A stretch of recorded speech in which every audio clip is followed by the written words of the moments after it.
आपलं शहर रोजच्या रोज चालतं कसं? म्हणजे आपल्या घरात पाणी वेळेवर कसं येतं, रस्त्यांवरचे दिवे कोण लावतं किंवा कचरा कोण उचलतो? या सगळ्यामागे ना एक मोठी सिस्टम काम करत असते. आणि या सिस्टमची जी नियमावली आहे, जी रूल बुक आहे, ते म्हणजे महाराष्ट्र महानगरपालिका अधिनियम. सोप्या भाषेत सांगायचं तर हे आपल्या शहराचं ऑपरेटिंग सिस्टम आहे. चला आज आपण हेच ऑपरेटिंग सिस्टम जरा सोप्या भाषेत समजून घेऊया. कधीतरी हा प्रश्न पडतोच की आपल्या शहराचे निर्णय नक्की घेतो कोण? आपण ज्यांना निवडून देतो ते नगरसेवक की मग ते सरकारी अधिकारी जे कायम तिथे असतात? तर याचं उत्तर ना अनेकांना आश्चर्यचकित करू शकतं, कारण ही एक मोठी आणि गुंतागुंतीची व्यवस्था आहे. आणि आज आपण याच कायद्याच्या मदतीने ती कशी काम करते हेच उलगडणार आहोत. चला तर मग आपण हा विषय 5 सोप्या भागांमध्ये समजून घेऊ. सगळ्यात आधी हा कायदा म्हणजे नेमकं काय आहे ते बघू. मग ही व्यवस्था चालवणारे महत्त्वाचे लोक कोण आहेत हे पाहू. त्यानंतर महापालिकेला नक्की कोणती कामं करावी लागतात, त्या कामांसाठी पैसा कुठून येतो, आणि सगळ्यात शेवटी एक नागरिक म्हणून यात आपलं स्थान नेमकं कुठे आहे हेही समजून घेऊ. तर सुरुवात करूया आपल्या पहिल्या भागापासून. बघा, कोणताही खेळ खेळायला जसे काही नियम असतात तसंच शहर चालवण्यासाठी सुद्धा एक नियमावली लागते.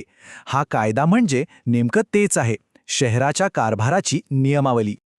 आणि हा कायद्याचा इतिहास तसा खूप जुना आहे बरं का.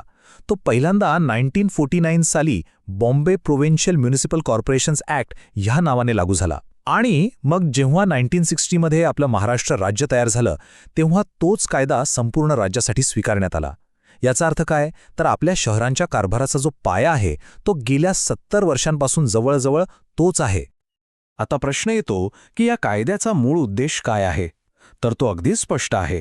मोठ्या शहरांमध्ये एक महानगरपालिका नावाची संस्था तयार करणे.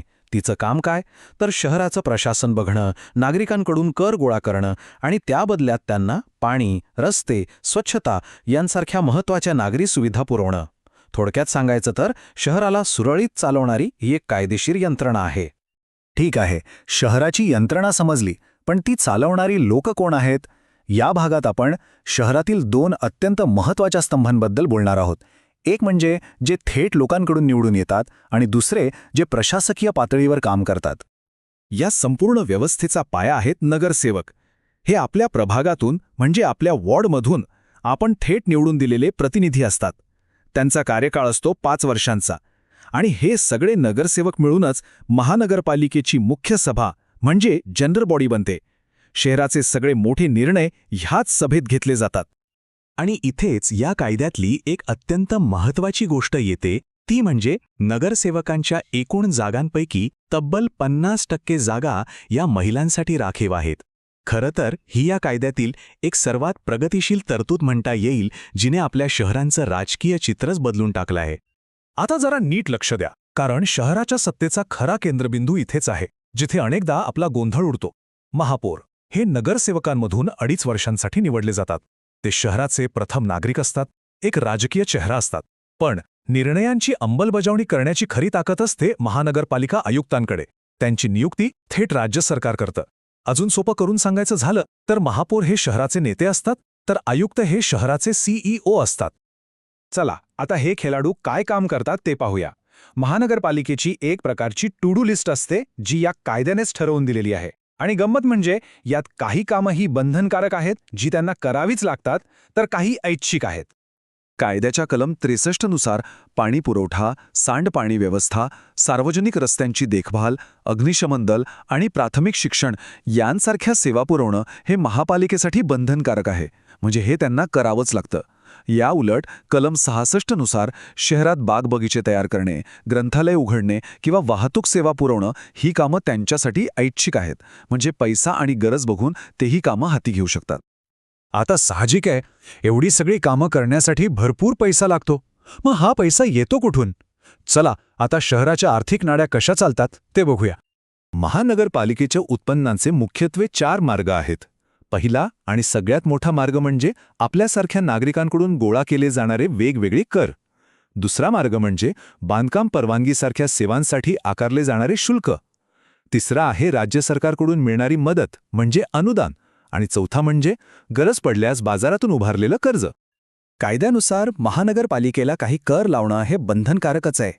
यातला सगळ्यात महत्त्वाचा आहे मालमत्ता कर म्हणजेच प्रॉपर्टी टॅक्स.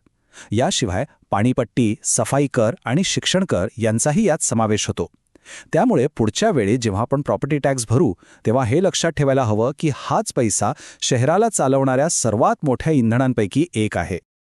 आणि हा सगळा गोळा झालेला पैसा कुठे आणि कसा खर्च करायचा याचा निर्णय घेणारी सगळ्यात ताकदवान समिती म्हणजे स्थायी समिती, म्हणजेच स्टँडिंग कमिटी.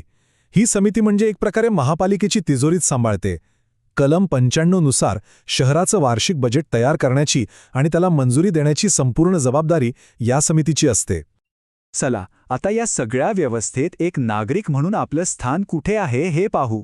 हा कायदा फक्त प्रशासनासाठी नाहीये, तो आपल्यालाही काही अधिकार देतो आणि ह्या व्यवस्थेला जबाबदार धरण्याचे मार्ग सांगतो. ही तारीख लक्षात ठेवा.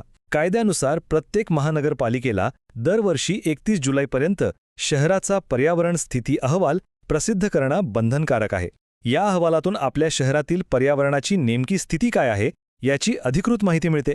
खरं तर हे प्रशासनाला जबाबदार धरण्याचं एक खूप मोठं साधन आपल्या हातात आहे. तसंच या कायद्यात नागरिकांचे सनद म्हणजेच सिटिझन्स चार्टरचीही सोय आहे. यात प्रत्येक सेवेसाठी एक वेळेची मर्यादा ठरवून दिली आहे. उदाहरणार्थ, जन्म किंवा मृत्यूची नोंद 7 दिवसांच्या आत झालीच पाहिजे.